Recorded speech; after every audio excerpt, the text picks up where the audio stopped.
चलिए, इस स्लाइड में हम बात कर रहे हैं मॉसबी के फंडामेंटल ऑफ नर्सिंग का क्वेश्चन नंबर 151। देखते हैं इसमें हमसे क्या पूछना चाह रहा है। ये कह रहा है एक नर्स है is caring for a client on bed rest, how the nurse help prevent a pulmonary embolus. Pulmonary embolus से कैसे प्रिवेंट किया जाए पेशेंट को जो बेड रेस्ट पर है। तो बच्चे सीधी सी बात है, आपको मैं एक कॉन्सेप्ट बताता हूँ।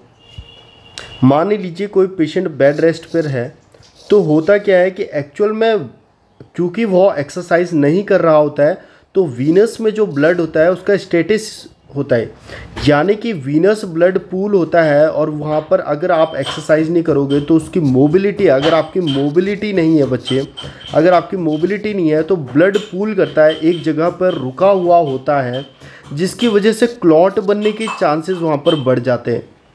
तो अब हम उसे कहते हैं थ्रोम्बोफ्लेबाइटिस या थ्रोम्बस का फॉर्मेशन। और वही क्लॉट जब मूव करता है ब्लड में, जब मूव करता है ब्लड में, तो उसको कहा जाता है एम्बोलाई। चलिए, यहाँ पर आपके समझ में नहीं आ रहा होगा, मैं आपको डायग्राम की मदद से इसे समझाने की कोशिश करता हूँ। यहाँ पे देखिए, यहाँ पर वीनस स्टेसिस की वजह से ब्लड रुका हुआ होगा, किसी भी कारण की वजह से ब्लड रुका हुआ है, क्लॉट बनने के चांसेस बढ़ जाते हैं। और ऐसे क्लॉट क्या करते हैं, ट्रैवल करते हैं आपके, और जो आपकी पल्मोनरीज आर्टरी होती है, जो पल्मोनरी आर्टरी होती है, उन पल्मोनरी आर्टरी में आप यहाँ पर देख पा रहे होंगे इस तरीके से लॉज हो जाते हैं, अटक जाते हैं, जिसे हम कहते हैं पल्मोनरी एम्बोलिज्म। हम इन्हें कहते हैं पल्मोनरी एम्बोलिज्म, यानी कि वीनस स्टेसिस की वजह से बनने वाला ब्लड क्लॉट जो कि आपके लॉज हो चुका है पल्मोनरी आर्टरीज में। यानी कि बच्चे डिक्रीज मोबिलिटी एक कारण है, यानी एक्सरसाइज का ना होना, ब्लड का स्टेसिस होना, रुका हुआ होना, और उसकी वजह से क्लॉट बनना एक कारण है पल्मोनरी एम्बोलिज्म का। इसीलिए कभी भी किसी पेशेंट को पल्मोनरी एम्बोलिज्म से बचाना हो तो उसको एक्सरसाइज करने के लिए कहिए।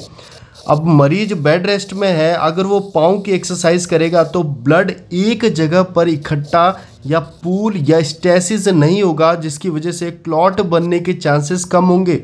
देखिए, यहाँ पर मैं आपको समझाता हूँ। अगर मोबिलिटी कम है तो थ्रोम्बोफ्लेबाइटिस होने का रिस्क है। अगर वो थ्रोम्बोफ्लेबाइटिस के बाद वो क्लॉट डिसलॉज्ड होता है तो वह करवा सकता है पल्मोनरी एम्बोलिज्म, हमने यहाँ पर देखा।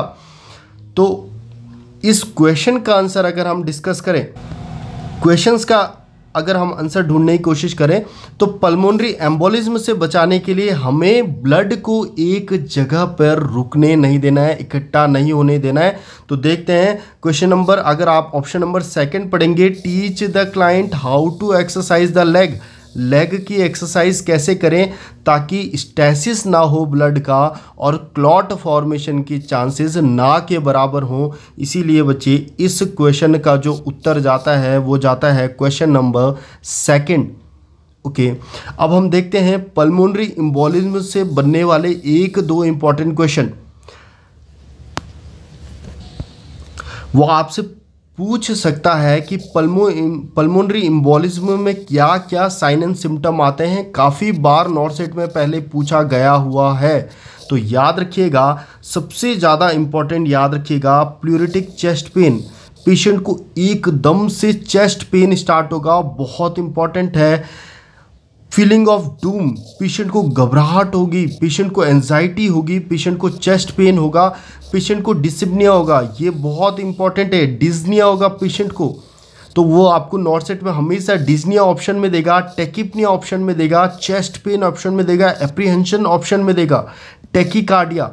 तो हर एक चीज़ आपको देखने को मिलेगी पल्मोनरी एम्बोलिज्म में। Cough, haemoptysis, leg pain, clinically evident deep vein thrombosis. देखिए, डीप वेन थ्रोम्बोसिस की वजह से पल्मोनरी एम्बोलिज्म आपको देखने को मिल रहा है। याद क्या क्या करना है, याद करना है chest pain, tachypnoea, tachycardia, apprehension, dyspnoea, ये सारे के सारे जो लक्षण हैं वो देखने को मिलेंगे पल्मोनरी एम्बोलिज्म में। इस स्लाइड में इतना ही।